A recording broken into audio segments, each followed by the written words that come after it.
Vande Mataram. Paschimanchal live में आप सभी का बहुत स्वागत है। मैं हूं आपके साथ दीपिका सिंघल। राष्ट्रपति रामनाथ कोविंद एक दिवसीय दौरे पर वृंदावन पहुंचे। राष्ट्रपति के स्वागत के लिए पहले से ही प्रदेश की राज्यपाल आनंदीबेन पटेल और सूबे के मुखिया योगी आदित्यनाथ के साथ साथ तमाम नेता और विधायक मौजूद थे। हेलीपैड पर उतरते ही राष्ट्रपति का सीएम योगी आदित्यनाथ समेत तमाम नेताओं ने स्वागत किया। इसके बाद कड़ी सुरक्षा के बीच राष्ट्रपति रामनाथ कोविंद भगवान बांके बिहारी मंदिर पर पहुंचे और उन्होंने भगवान बांके बिहारी के दर्शन कर आशीर्वाद लिया। राष्ट्रपति करीब आधा घंटा भगवान बांके बिहारी के मंदिर में ही रुके और विधि विधान से पूजा अर्चना भी की। इसके बाद राष्ट्रपति का काफिला कृष्णा कुटीर आश्रय सदन पहुंचा और जहां राष्ट्रपति ने विधवा महिलाओं से भी मुलाकात की और उसके बाद वायुसेना के हेलीकॉप्टर से दिल्ली राष्ट्रपति रवाना हो गए।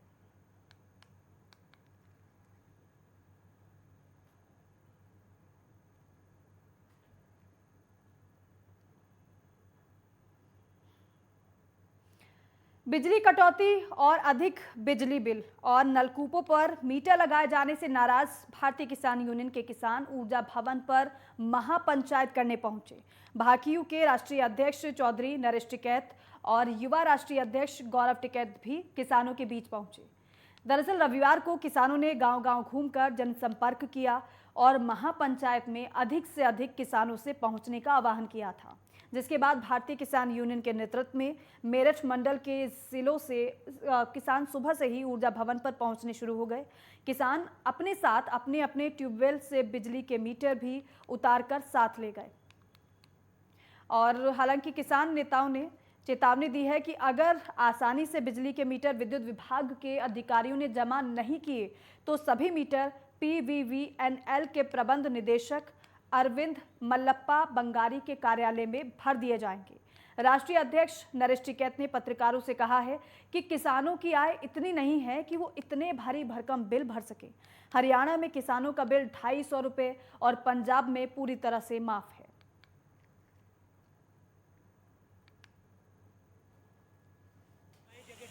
आज इन्होंने सरकार ने इस तरह की नौबत अड़ा दी, जगह जगह धरने प्रदर्शन, तो क्या होगा? कम से कम मिल बैठ कर बात करें। बच्चों का तो भविष्य इन्होंने बिल्कुल ख़राब कर दिया। जो हमारी युवा पीढ़ी है, जो बच्चे हैं, मैं सड़कों पर रेस लगा रहे हम फौज में भर्ती होंगे, एक फौज का जुनून था और इन्होंने सब उनके सपने सब ध्वस्त कर दिए। तो इस तरह की बात नहीं करनी चाहती। और बुलंदशहर में खुर्जा के सब रजिस्ट्रार कार्यालय में भारतीय किसान यूनियन के कार्यकर्ताओं ने सोमवार को अनियमितताओं को लेकर धरना प्रदर्शन किया। संगठन जिला अध्यक्ष अरब सिंह ने बताया है कि कार्यालय में पिछले लंबे समय से किसानों को काफी परेशानी का सामना करना पड़ रहा है। कई अनियमितताएं हैं और इसी के चलते किसान काफी परेशान हैं। साथ ही साथ आरोप लगाया कि कुछ कार्यालय में कुछ जो कर्मचारी अतिरिक्त शुल्क ले रहे हैं, जिनके खिलाफ कार्रवाई करने की मांग को लेकर सब रजिस्ट्रार को ज्ञापन भी सौंपा है। साथ ही साथ 3 दिन के अंदर कार्रवाई नहीं होने पर कार्यालय पर पंचायत करने की भी किसानों ने चेतावनी दी है।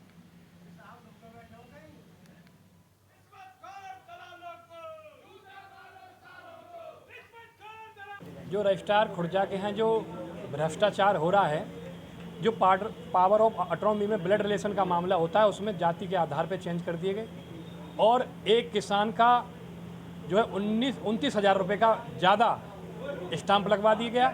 इनसे बात हुई तो कहते हमारे यहाँ तो ऐसे ही काम चलेगा और इनके यहाँ 3 कर्मचारी परमानेंट हैं और 11 कर्मचारी परमानेंट यहाँ और 11 काम कर 8 और 11 मिलकर टोटल 11 काम कर रहे हैं।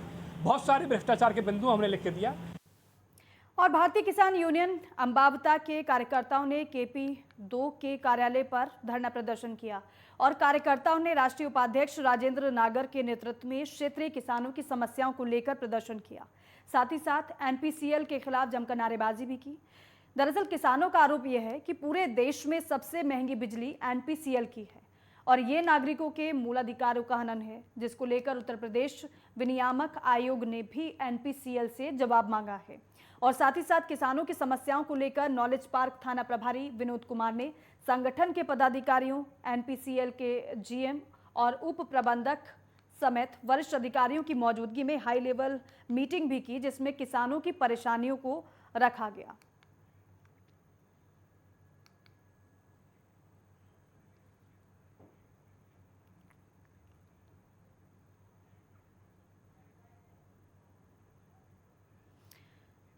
और सहारनपुर में बुलडोजर की बड़ी कार्रवाई देखने को मिली है। बता दें कि यूपी में बाबा का बुलडोजर बिना जाति धर्म देखे सिर्फ गलत और अपराधियों पर ही कहर बनकर टूट रहा है। दरअसल सहारनपुर के प्रतिष्ठित व्यापारिक घरानों में शुमार रहने वाला नागपाल परिवार योगी सरकार की आंखों में अब चढ़ गया है। बताया जा रहा है कि परिवार के युवक सन्नी नागपाल, उसके भाई, चाचा और कई अन्य लोगों पर जमीन कब्जाने, दबंगई दिखाने, मारपीट करने और कुछ माफियाओं से संबंध रखकर अवैध निर्माण के आरोप लगे हैं, जिसके बाद आरोपों की जांच की गई, जिसमें सभी आरोप सही पाए गए। जिसके बाद सन्नी, उसके भाई और अन्य परिजनों पर संगीन धाराओं में मुकदमे दर्ज कर उनकी हिस्ट्री शीट खोली गई और इन अवैध अर्जित कमाई को और कब्जाई गई जमीन की तलाश शुरू की गई। जिसके बाद सहारनपुर प्रशासन ने जनता रोड पर बिना नक्शा पास कराए बने नागपाल परिवार के एक बेशकीमती फार्म हाउस और अन्य जगहों को चिन्हित कर भारी फोर्स के साथ बुलडोजर से अवैध निर्माण को ध्वस्त कर दिया गया।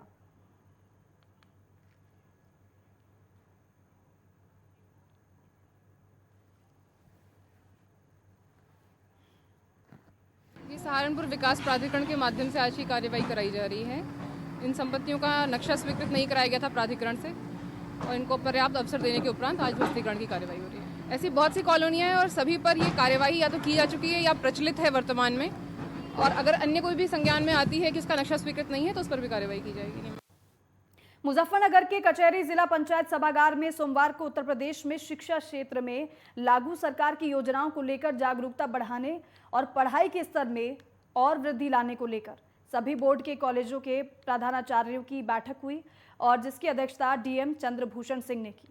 शासन के निर्देश पर आयोजित बैठक में जिला विद्यालय निरीक्षक सरदार सिंह ने बताया कि प्रदेश सरकार की तरफ से मुख्य रूप से बेटी बचाओ बेटी पढ़ाओ, कन्या सुमंगला योजना, मुख्यमंत्री अभ्युदय योजना, मिशन शक्ति, इंस्पायर अवार्ड, छात्रवृत्ति से संबंधित योजनाओं, प्रोजेक्ट अलंकार, राष्ट्रीय माध्यमिक शिक्षा अभियान और अन्य योजनाएं चलाई जा रही हैं। उन्होंने प्रधानाचार्यों को योजनाओं की विस्तार से जानकारी दी।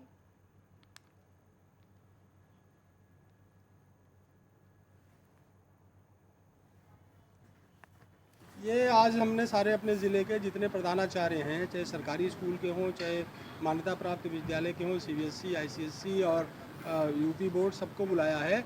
इसमें मुख्यमंत्री जी का शासन का निर्देश था, इनको बुला करके जो शैक्षणिक माहौल है उसके बारे में बात किया जाए, जो इनोवेटिव्स यूज़ कर रहे हैं लोग पढ़ाई लिखाई में, उस पर चर्चा किया जाए। सरकार जो महिलाओं के लिए, बच्चियों के लिए, बच्चों की इसके लिए स्कीम ला रही है उसके बारे में चर्चा किया जाए और सबको जागरूक किया जाए। और फिरोजाबाद में कोचिंग की आड़ में चल रहे अवैध स्कूलों के खिलाफ अखिल भारतीय विद्यार्थी परिषद के कार्यकर्ताओं ने मोर्चा खोल दिया है और साथ ही साथ कलेक्टर सभागार में और कलेक्टर कार्यालय पर डीएम रवि रंजन को मुख्यमंत्री योगी आदित्यनाथ के नाम भी ज्ञापन सौंपा है, जिसमें एबीवीपी के 11 सदस्यों की टीम के सामने पूरे मामले की निष्पक्ष जांच कराए जाने की मांग की है और साथ ही साथ कोचिंग की आड़ में चल रहे अवैध स्कूलों के खिलाफ कड़ी कार्रवाई की भी मांग की है। बताया जा रहा है कि मनमाने ढंग से छात्र छात्राओं के अभिभावकों से मोटी रकम वसूली जा रही है, जिसकी जांच करने की मांग एबीवीपी ने उठाई है।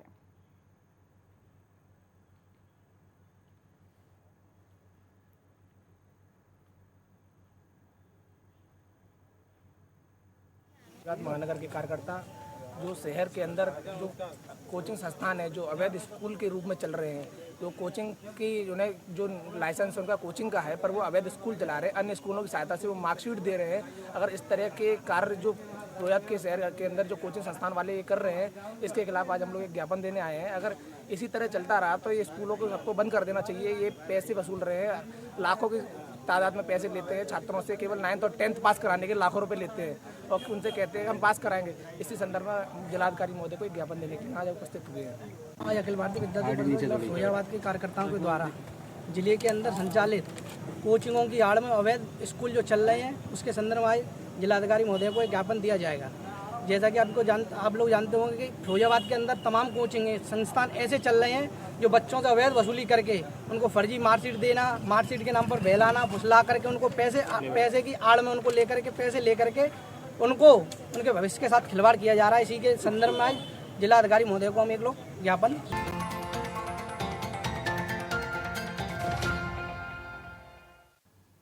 चलिए खबरों में आगे बढ़ेंगे। कोरोना काल बाद श्रावण महीने में होने वाली कांवड़ यात्रा जुलाई के दूसरे हफ्ते से शुरू होने जा रही है। यानी कांवड़ यात्रा शुरू होने में सिर्फ 17 दिन बचे हैं। सहारनपुर में कांवड़ यात्रा को लेकर पुलिस अधिकारी लगातार अपना होमवर्क कर रहे हैं। सहारनपुर से हर साल पंजाब, हरियाणा, हिमाचल के लाखों शिव भक्त कांवड़िए जिले से होकर गुजरते हैं। कांवड़ यात्रा को शांतिपूर्ण तरीके से पूरा करवाने के लिए पुलिस अधिकारी लगातार सहारनपुर से सटे अन्य जैसे हरियाणा, पंजाब और उत्तराखंड के अधिकारियों के साथ बैठक कर रणनीति बनाने में जुटे हुए हैं।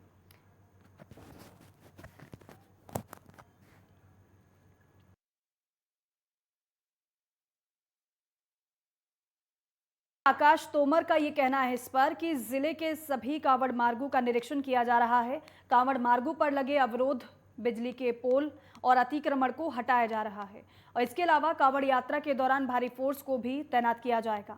साथ ही साथ जिले के सभी कांवड़ शिविरों में खुफिया पुलिसकर्मी भी तैनात किए जाएंगे।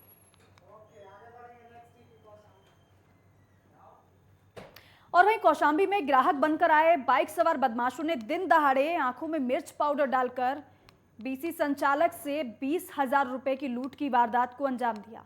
घटना की जानकारी होने पर पड़ोस के सीमेंट व्यापारी ने अपनी बंदूक से हवाई फायरिंग की, लेकिन जब तक बदमाश लूटपाट कर फरार हो गए थे।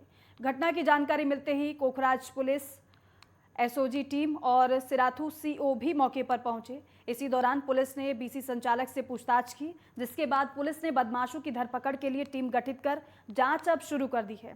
एसपी हेमराज मीणा ने दावा यह किया है कि जल्द ही बदमाशों की गिरफ्तारी की जाएगी।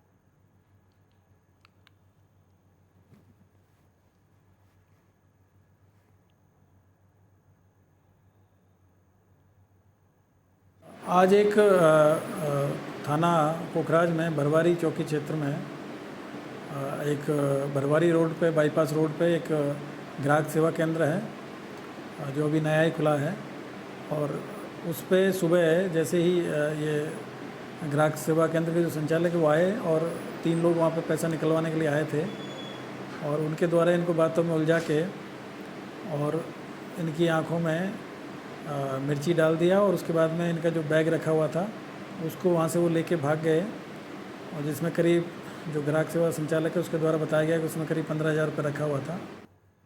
और वहीं मुजफ्फरनगर में पुलिस लाइन सभागार में व्यापारियों और पुलिस की मासिक बैठक का आयोजन किया गया, जिसमें व्यापारियों ने पुलिस अधिकारियों को कई समस्याएं बताई हैं। हालांकि इस दौरान व्यापारियों ने फिर से ई रिक्शा संचालन को लेकर चर्चा की। एसपी क्राइम प्रशांत कुमार ने व्यापारियों की बातों को सुनकर उनकी समस्याओं का जल्द से जल्द समाधान का आश्वासन दिया है और साथ ही साथ नवीन मंडी में पिछले कई दिनों से एक दमकल की गाड़ी की मांग की जा रही थी, उसके लिए भी बैठक में बात रखी गई, जिसके लिए प्रशासन ने मंजूरी दे दी है और अब एक गाड़ी हमेशा नवीन मंडी में मौजूद रहेगी। गत एक माह जनपद मुजफ्फरनगर के द्वारा यहाँ पर पुलिस के द्वारा जो जनपद के जो व्यापार मंडल हैं उनके साथ बैठक की जाती है और इस बैठक में व्यापारियों की जो विभिन्न उनकी समस्याएं हैं उन समस्याओं का निराकरण किया जाता है तथा यह प्रयास किया जाता है कि पुलिस और व्यापार मंडल के बीच एक अच्छा समन्वय हो और एक अच्छे माहौल बने, जिससे यहाँ पर जो विभिन्न समस्याएं जो है व्यापारियों की, जैसे कि उनके ट्रैफिक से संबंधित समस्या है या अन्य जो भी इनकी समस्या है उनका यहाँ निस्तारण किया जाए। और ग्रेटर नोएडा में पकड़े गए चीनी नागरिकों के अवैध अड्डे, जहां पर कसिनो और बार संचालित किया जा रहा था, उस एग्रीमेंट में रवि कुमार नटवरलाल ठक्कर का जिक्र है। हवाला के कारोबार से तार जुड़े हुए हैं और चीनी नागरिक की महिला मित्र के खाते में 5 महीने में 52 लाख का ट्रांजैक्शन हुआ था। इसके अलावा बिटकॉइन भी मिले थे। पुलिस पिछले कई दिनों से नटवरलाल की तलाश भी कर रही थी और आखिरकार पुलिस ने नटवरलाल और उसके 2 साथियों को गिरफ्तार भी कर लिया है, जिनसे आईबी, एसटीएफ, सुरक्षा एजेंसियां और नोएडा पुलिस भी पूछताछ कर रही है।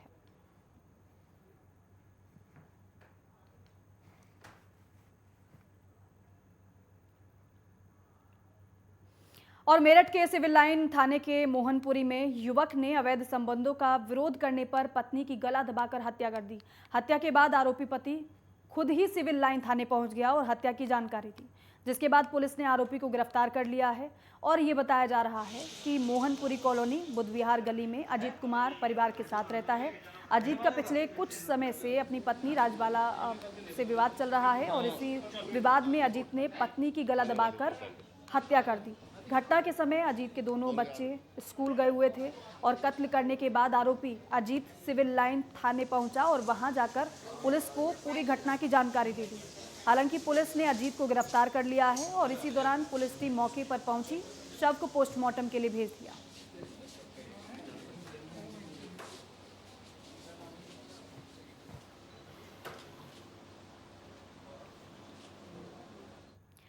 और बुलंदशहर के अरनिया वन रेंज के गांव बिजलीपुर में तेंदुआ देखने से हड़कंप मच गया। दरअसल तेंदुए के डर से गांव के लोग अपने खेतों पर भी नहीं जा रहे हैं। बताया यह भी जा रहा है कि कुछ दिन पहले भी देवराला गांव के लोगों ने जाल बिछाकर एक बड़ा तेंदुआ पकड़ा था, जिसकी मौत हो गई थी। जिसके बाद वन विभाग के अधिकारियों ने गांव में जाल लगा दिया। अब एक बार फिर तेंदुए के दिखने से हड़कंप मचा हुआ है। साथ ही साथ तेंदुए का वीडियो भी सोशल मीडिया पर वायरल हो रहा है और ये तस्वीर आप देख रहे हैं। हालांकि इस तेंदुए को पकड़ने के लिए वन विभाग की टीम भी एक्टिव हो गई है, जाल बिछाया गया है, लेकिन तेंदुए के गांव में घुसने से ग्रामीणों में डर है और इस डर की वजह से ग्रामीण अपने खेतों पर भी नहीं जा रहे हैं।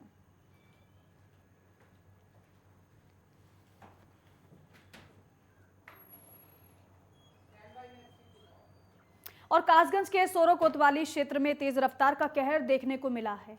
दरअसल कासगंज मथुरा बरेली राजमार्ग पर रिफाइंड ऑयल से भरा टैंकर पलट गया और इसी दौरान टैंकर पलटने से टैंकर जगह जगह से फट गया, जिससे कि रिफाइंड तेल सड़क पर ही फैल गया। और ये भीड़ आप देख रहे हैं, जिसके बाद रिफाइंड तेल को भरने के लिए ग्रामीणों का जन सैलाब उमड़ गया। टैंकर पलटने से सड़क के दोनों तरफ वाहनों की लंबी लाइन लग गई, जिसके बाद पुलिस ने सूझबूझ से वाहनों को निकलवा कर जाम तो खुलवा दिया। लेकिन बताया जा रहा है कि गुजरात से चलकर किच्छा उत्तराखंड के लिए रिफाइंड तेल से भरा ये टैंकर जा रहा था और इसी दौरान रास्ते में ही टैंकर पलट गया।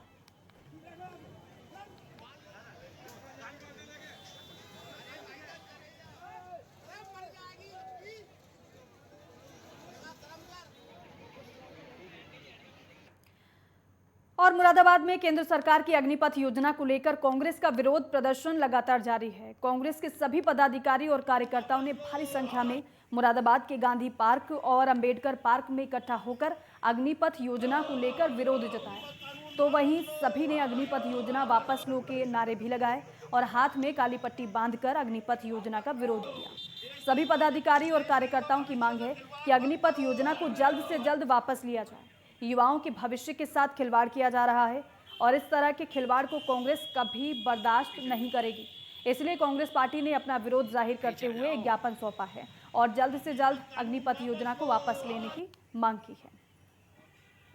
आज ये ऑल इंडिया कांग्रेस कमेटी के निर्देश अनुसार सारे हिंदुस्तान की सारी विधानसभाओं में जो है वो अग्निपथ कानून जो बीजेपी सरकार ने बनाया है उसके खिलाफ सत्याग्रह किया जा रहा है और उसी के अंतर्गत हम शहर कांग्रेस कमेटी के तत्वाधान में यहाँ मुरादाबाद 27 विधानसभा देहात का अंबेडकर पार्क में सत्याग्रह कर रहे हैं और हम उस कानून के खिलाफ हैं जो उन्होंने बनाया है 4 साल की नौकरी